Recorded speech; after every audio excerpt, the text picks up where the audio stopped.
Eric Gibaud, Gibaud.com, and today I'm going to present you a lens by TTArtisan, the 23mm 1.4. Let's start. So first of all, thank you very much to TTArtisan for sending me the lens. This lens starts to be available today. I don't know when you will see the video, but today, okay. So I got it before so I could test it. I got it with the Fujifilm X mount, but it exists for Sony E, which is the A5000 and 6000 series, the Canon M, Fujifilm X, Micro Four Third, and also Nikon Z. So Z, so depends on where you are, you say it, okay? So I'm going to tell you a bit more about it. As you can see, box very solid as always. So this is a 100% manual lens. This is a great little lens. If you look at the build, it's fully metal. The cap also is metal, fully metal, the same as the 40mm macro I presented. I'll leave you the link here. And difference is the shape of the 40mm was not as nice as this one. It was different, but it worked great also. So this is fully manual lens. It is 23mm equivalent 35mm in full frame. The filter diameter is 43mm, and here you have the aperture ring. It goes from 1.4 up to 16 f16. Okay, I noticed that at 1.4 then you have off aperture, then full, then half, then full, and then from f4 on, then it's full aperture. Okay, 4, 5, 6, 8, and 16. This is really strange. You have 1.4, f2 to 8, 4, f4, 5.6, f8, f16. You don't have f11. So I was a bit surprised not to see the f11 here. Actually, I noticed that I was doing testing the quality, and all of a sudden on f16 it was really dark. I said, that's strange. If I compare to the picture just before, it was not that dark. I didn't move the speed. I didn't realize I had skipped f11. There is no f11. Is it a problem? Well, if you want to work at fully closed lens, yeah, that's maybe a problem. But normally a kind of lens, you're going to use it between 1.4 and f8 probably. So I don't think missing the f11 is a drama, okay? To me, it's not a problem. But that's a bit strange that it's not there. So here you have the manual focusing ring. It's smooth. It's not too loose. It's not too stiff. I think it's ideal to focus easily and not loose enough to accidentally move it. So I think it's good. Here you have the depth of field scale, which is written here. I never use it because actually I activated the focus peaking, so I could manually focus. I know where it was focused. Don't forget that if you have a Fujifilm, I don't know with other brand, I know with Olympus you don't need it, but with Fujifilm you do. You have to check the option to be able to shoot without lens, because obviously for the camera there is no lenses, there is no communication. This is why I like the aperture ring, because you have clicks. So when you have no communication, you don't know in your viewfinder on the screen what aperture you are on. So you actually have to look at the lens. But this way you can manually change. 1.4, I know off stop, f2, off stop, f4. I know that. Sorry, 2.8, off stop, f4. So clicking, I know exactly where I'm moving. This is why I don't really like clickless aperture rings, okay? But well, this one I think is good for that. The aperture, you have 10 blades, so the bokeh is creamy. That's okay, that's fine. Point of light are round, circle at full aperture, so this is really okay. That's nice. The minimum focusing distance is about 20 centimeters, which is great. You can do not macro but proxy, and maybe this is not the kind of lens you would use for that, but sometimes you want to do a really close picture, you can with that. So that's nice to have this possibility. The build is really good, really impressive. I really like it. Actually, when you get a camera like this, you have two questions. What is the optical quality and what is the price? The price is around $99 US, which is around 85 euros, okay?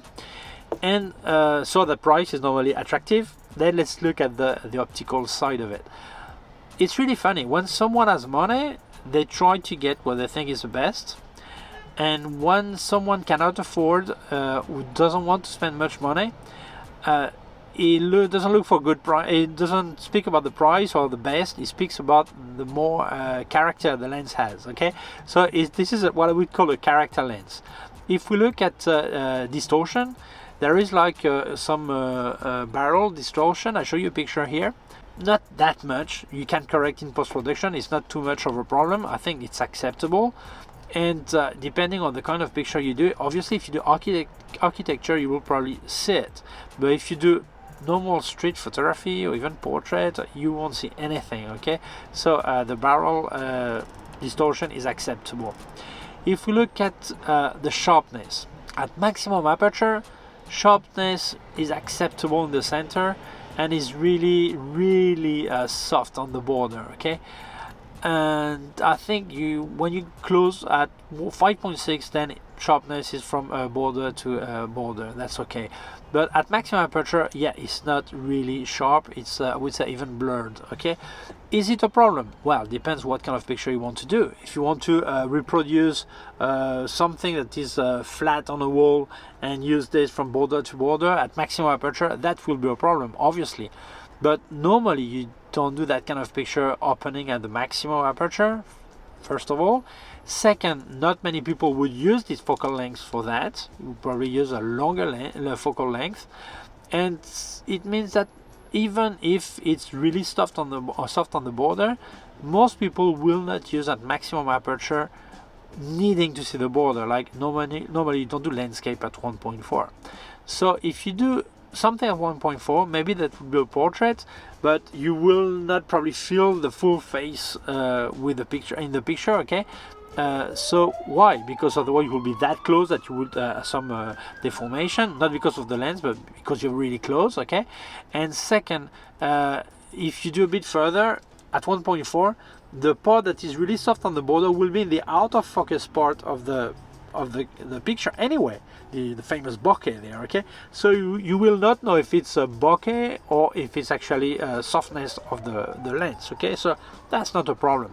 On street photography, probably the same thing, or you will work at f8 maybe, as you won't see anything, or you will work at 1.4 for a specific person that is walking around or subject, and then anyway the border will be in the out of focus part, so you won't notice a problem. Okay, but I have to say, when there is a problem, I think this is really soft on the borders at maximum aperture, and it solves only at 5.6. Okay, if we look at vignetting, well, I did not really observe vignetting at 1.4, maybe slightly, but I'm not even sure. Okay, at 2.0 I don't see anything. I don't see any problem there. So honestly, I think no problem with that part. So who do I recommend this lens for? Well, for people who don't want to spend too much money, just because they don't want to spend, or they cannot spend, or they want to have a manual focusing lens that is affordable, and they don't want to get a vintage lens with an adapter, which would be like probably a similar price. The combo, which is lens and adapter,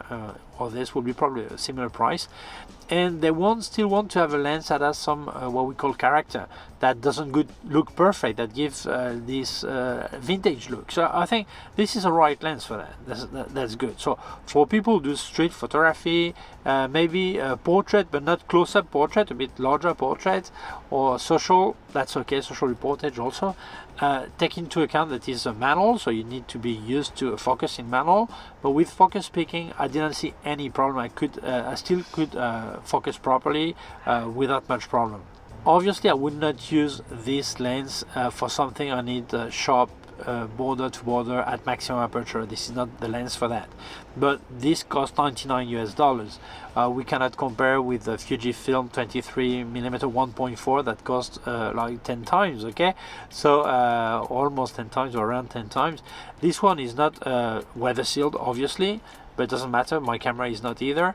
If you get the latest 23mm 1.4, I don't know if it's out yet, by Fujifilm, which is weather sealed, this is a lot more money, and the one before that was not weather sealed was also a lot more money. You know, so you need to compare things that are fair. Okay, so in all fairness, I think this lens is completely recommendable if you're aware of the limit and you obviously do not expect the sharpness of a lens that costs 10 times more. But yes, I can only recommend this lens for people who want what I just explained. Okay, so I think it's really recommendable for the price it has and for the quality it gives for that price. I think it's really nice. Okay, if you're interested in this lens, I'll leave you a link in the description where you can buy it. Okay, thank you very much to TTArtisan for sending me the lens. Thank you to you for watching the video. If you feel it may interest other people, please share it on social networks. If you have not done it yet, please subscribe to my YouTube channel, the small button down here, and also a small bell. If you click on the bell, you get notified when I upload a new video. My website Gibaud.com. If you have any question, can leave a comment below. I'll also leave you links of more gear on Amazon, links to other parts of my YouTube channel, and also link to all the gear I've reviewed by K&F Concept and Sandmark, and a link to my PayPal account in case you wanted to make a donation. Thank you very much. Please take care of yourself and see you soon. Bye.